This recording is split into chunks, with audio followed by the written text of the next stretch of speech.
I'm still rolling with my high school way of taking notes down. Obviously, with the amount of content, it takes so much time to write down everything. What type of note taking actually helps to understand and memorize? If you're writing, like, okay, I want you to actually challenge yourself by trying this. Learn a lecture without writing any notes and see if it feels differently. The thing is that people confuse learning with writing notes. Just because you wrote notes doesn't mean that you learned anything.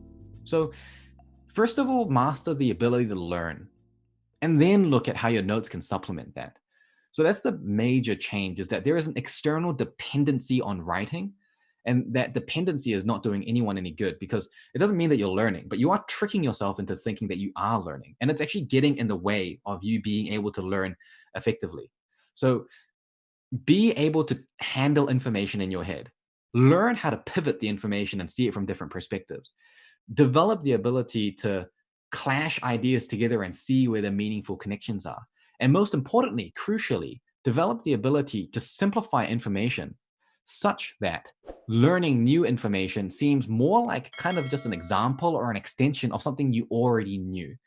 When you can do that, learning becomes much more a process of discovery and understanding rather than studying academically, which is a lot of note taking. So there is this obsession with writing notes. And there are people that are just, I post about this on my Instagram all the time.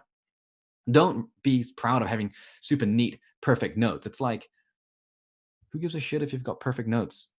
Do you know the stuff? Like, most of my learning these days, I don't even write notes at all.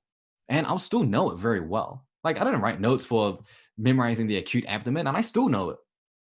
And I'm not going to need to write notes for that, right? So your notes need to supplement, to facilitate, to represent what's in your head. So if your notes look really linear and just comprehensive, is that how it looks like in your head? Because I really doubt it.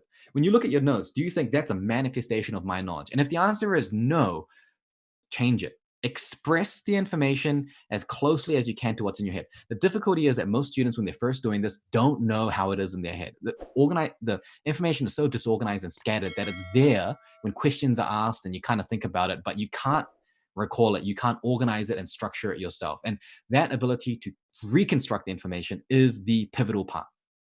And you need to learn how to do that. Otherwise, you're fighting an uphill battle. You're fighting on a cliff, and you're like, it's impossible.